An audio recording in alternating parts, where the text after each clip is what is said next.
Friends, hi, namaskar, and welcome. In our journey, we have today reached the fourth decade of the 20th century, the 1930s. Many call this the dirty 30s. This decade is completely different from the peaceful 1920s. Not only is there the recession which the world went into, political conflicts are happening all over the world, and slowly and steadily war clouds are accumulating over the world.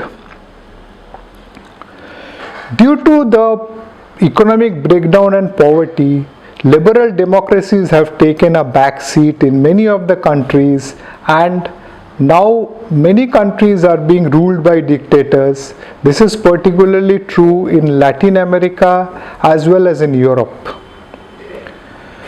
The freedom struggle movement in India intensifies.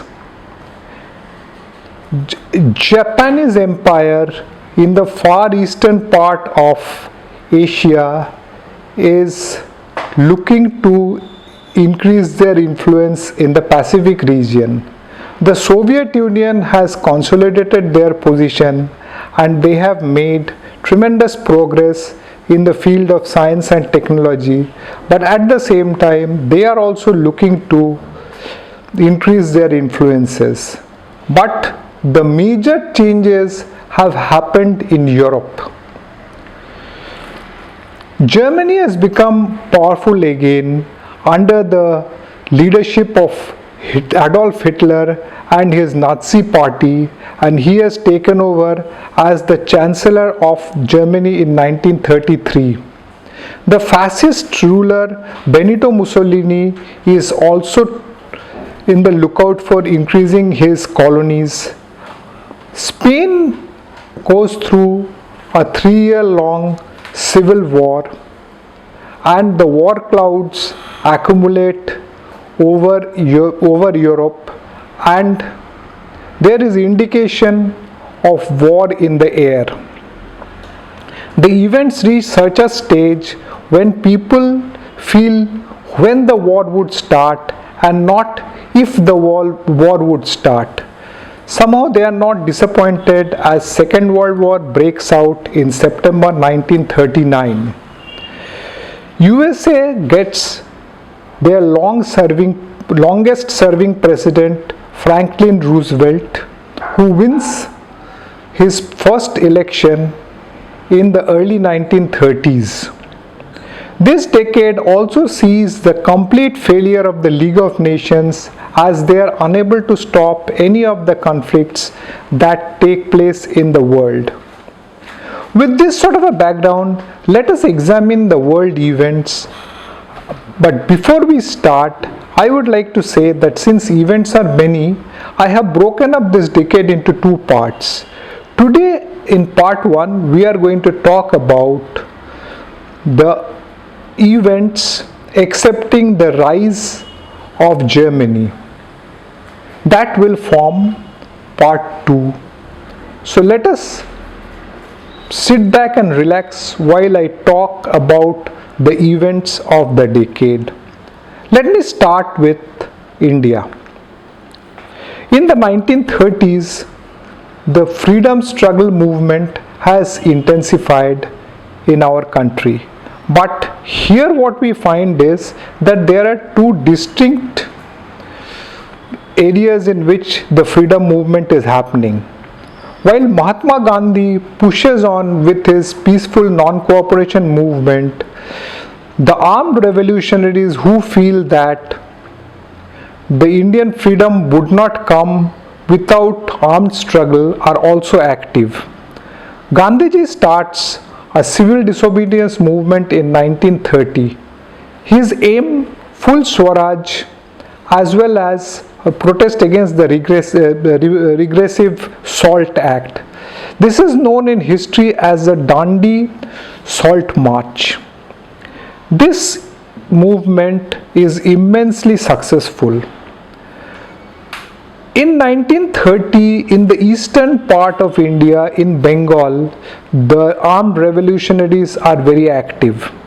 In the extreme east, in Chittagong, taking a page out of the Eastern Revolution of the Irish Republican Army, on 18th April, a group of revolutionaries under the leadership of Surya Sen or Master Da raid the Chittagong armory, and they come away with a big consignment of arms.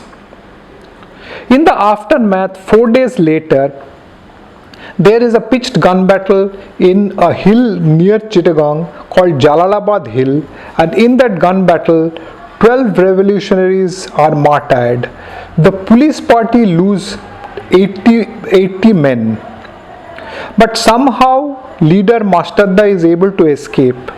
But he is ultimately betrayed by his own colleagues and is arrested by the British police in 1933. After torture and a hurried trial, he is given the death penalty, which is executed in January 1934. Then again, in December 8, 1930, 3 young men, all members of the revolutionary group Bengal Volunteers, dressed in European attire, enter the Writers' Building, the seat of the Bengal government. They are Binoy, Badol and Dinesh, and they are in the age group of 17 to 22. Their aim is to kill Mr. Simpson, IG Prisons of Bengal state. They succeed in their mission, but in the pitched gun battle in the corridors of Writers' Building, Badal Gupta is killed by the police firing, and both Dinesh and Binoy are injured and arrested.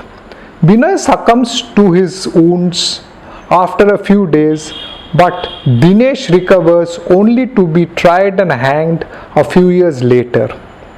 The Punjab revolutionary Bhagat Singh is tried for the killing of John Saunders, and he is given the death penalty. This is executed in Lahore jail, and Bhagat Singh along with his co-revolutionaries Rajguru and Sukhdev are hanged on 23rd March 1931 amid the nationwide protests.